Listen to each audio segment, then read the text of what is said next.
Você já viu que muitas vezes o torneiro recebe uma ordem de serviço onde o desenho está faltando alguma medida. Aí ele vai ter que encontrar essa medida por conta própria. Mas não é só nos desenhos que esse tipo de problema pode acontecer. Em situações de reforma ou manutenção de máquinas, muitas vezes o mecânico encontra máquinas sem as placas que identifiquem suas RPMs. Vamos imaginar que você seja um mecânico de manutenção e precise descobrir a RPM operacional de uma dessas máquinas sem placa de identificação. Você saberia resolver esse problema? Ah, você não sabe o que é RPM. Não se preocupe que você está na teleaula certa. É justamente isso que a gente vai aprender aqui hoje. Na teleaula de hoje, você vai aprender o que é RPM e como realizar o cálculo de RPM de polias. Como calcular a RPM em conjuntos redutores de velocidade. E como calcular a RPM de engrenagens. Oi! Hoje eu vou fazer a manutenção de uma furadeira de bancada. Na verdade, o mestre Silva pediu que eu fizesse uma reforma nessa furadeira. O problema é que a placa de identificação das RPM desapareceu. E eu vou ter que descobrir as várias velocidades operacionais para se fazer uma nova plaqueta. Eu acho melhor eu pedir ajuda ao mestre Silva. E você fique atento, que a nossa teleaula de hoje está apenas começando.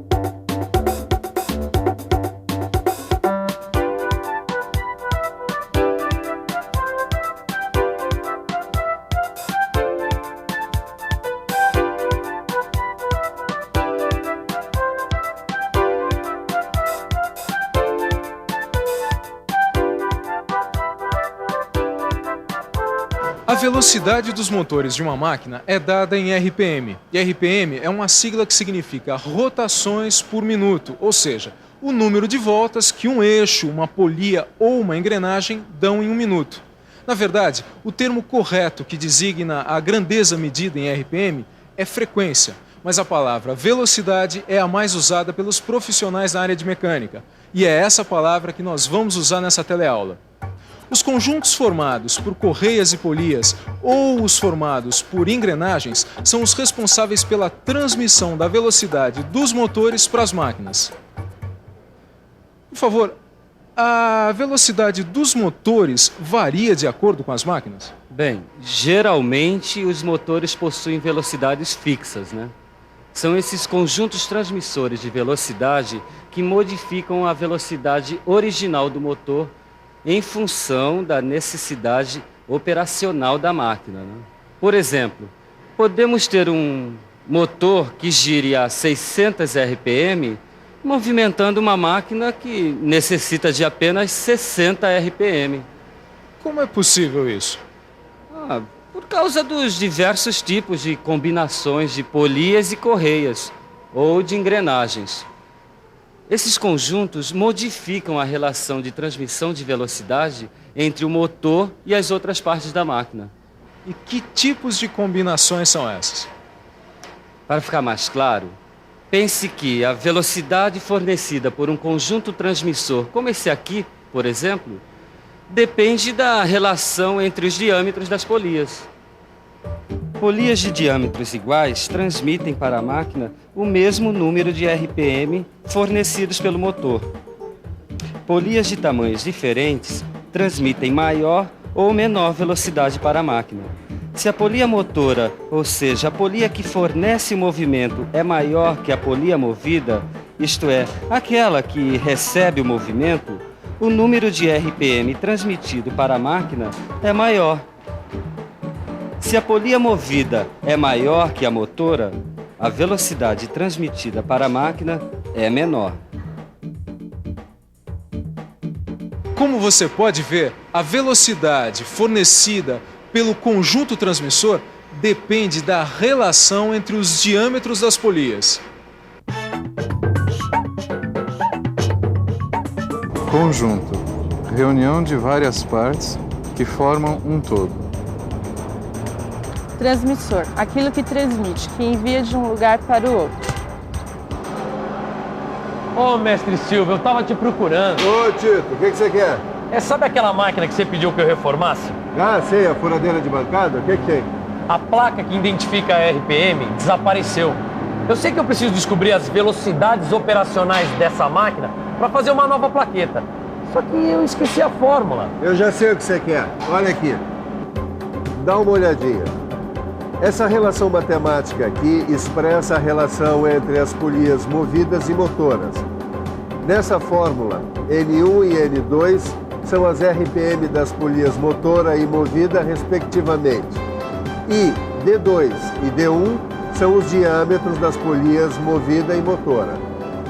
Ah, então é só aplicar essa fórmula para descobrir a velocidade das polias? Bom, primeiro você tem que analisar o conjunto de polias da máquina. Ah, por isso que eu pedi para um desenhista fazer um desenho do conjunto. Esse menino vai longe. Ah, quer dizer que a máquina tem 4 conjuntos de polias.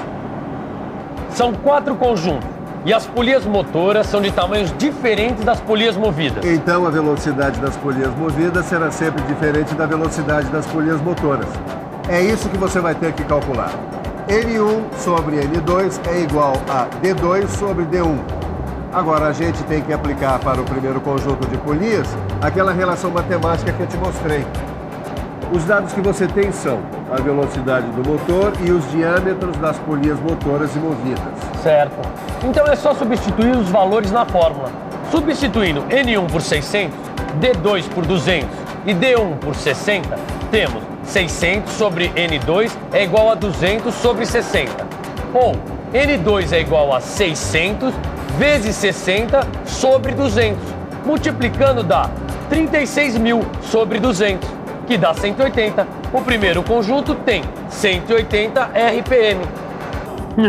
Puxa, utilizando essa fórmula até parece fácil chegar no resultado.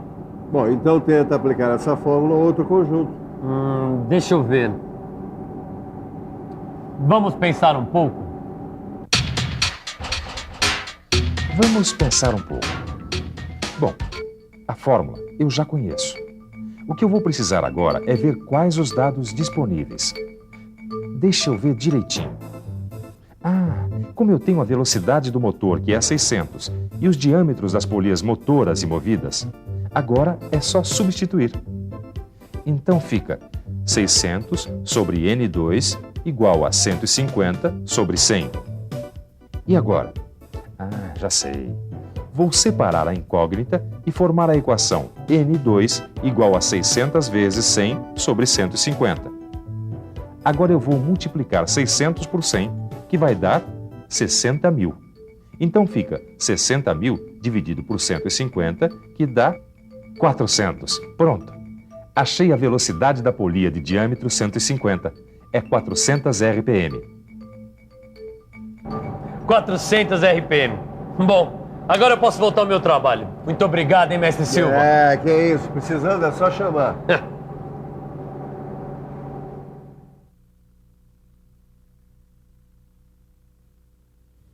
Oi, estou aqui resolvendo um problema. Um amigo meu tem um conjunto redutor de velocidade igual ao desse desenho aqui, ó. Esse conjunto, como você pode ver, abriga polias de tamanhos diferentes em 2 estágios. E ele quer saber qual a velocidade final desse redutor. Parece complicado por causa desses 2 estágios, mas o que é preciso fazer nesses casos é descobrir em cada estágio qual a polia motora e qual a polia movida. Depois que você descobrir isso, é só aplicar em cada estágio a fórmula que você já conhece. O que eu tenho que encontrar é a RPM das polias movidas do primeiro e do segundo estágios. A fórmula eu já conheço. Agora eu preciso colocar os dados do primeiro estágio. Eu sei que o N1 é 1000, que o D2 é 150 e D1 é 60. Preciso encontrar N2, que é a RPM da polia movida. Agora é só substituir e calcular. N2 vai ser igual a 1000 vezes 60 sobre 150. 1000 vezes 60 dá 60.000. Agora é só dividir por 150, que eu vou ter o resultado para o primeiro estágio. Agora eu sei que N2 é igual a 400 RPM. Agora presta atenção numa coisa. A polia motora do segundo estágio está acoplada à polia movida do primeiro estágio. Aqui é preciso prestar atenção, porque N2 da polia movida do primeiro estágio é N1 da polia motora do segundo estágio. Ou seja, N2 vai ser igual a N1. E como N2 do primeiro estágio é 400 RPM, esse vai ser o valor de N1 no segundo estágio. Então eu já tenho o N1, que é 400, certo? Agora eu vou procurar o N2 do segundo estágio. O D2 é 200 e o D1 é 50. Seguindo a mesma fórmula, eu sei que o N2 vai ser igual a 400 vezes 50 dividido por 200.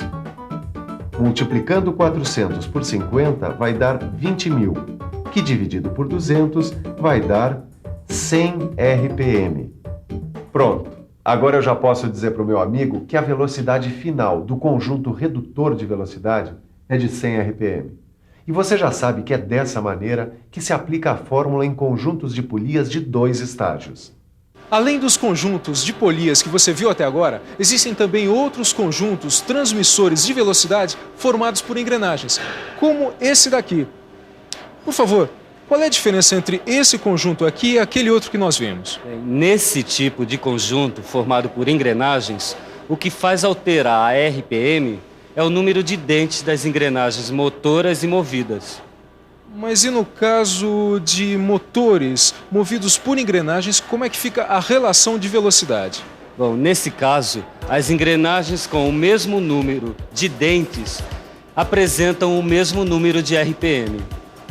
E engrenagens com quantidades diferentes de dentes apresentam mais ou menos RPM, dependendo da relação entre o menor ou maior número de dentes das engrenagens motora e movida.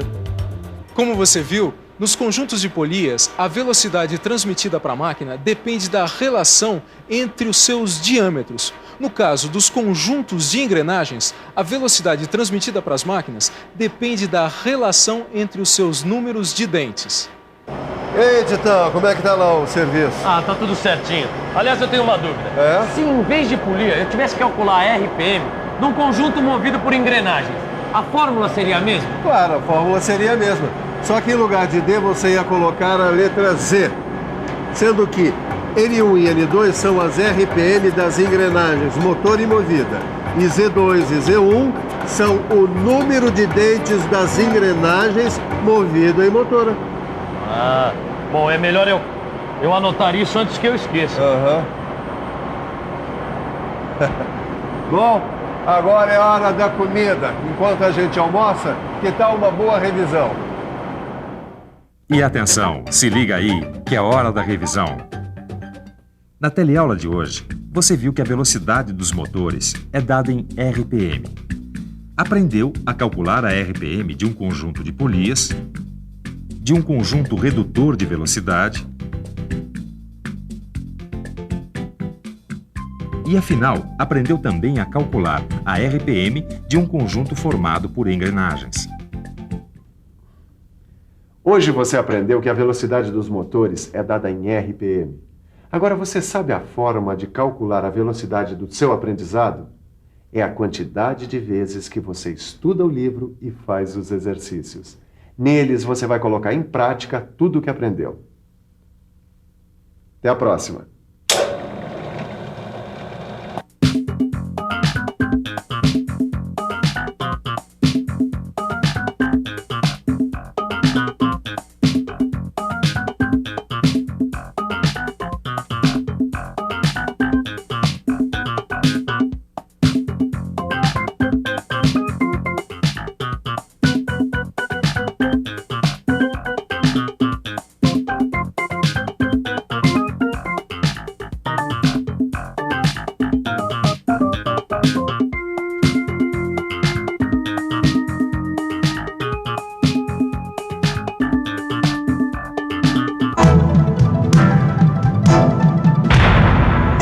Telecurso 2000, um programa de educação do Sistema Fiesp e da Fundação Roberto Marinho.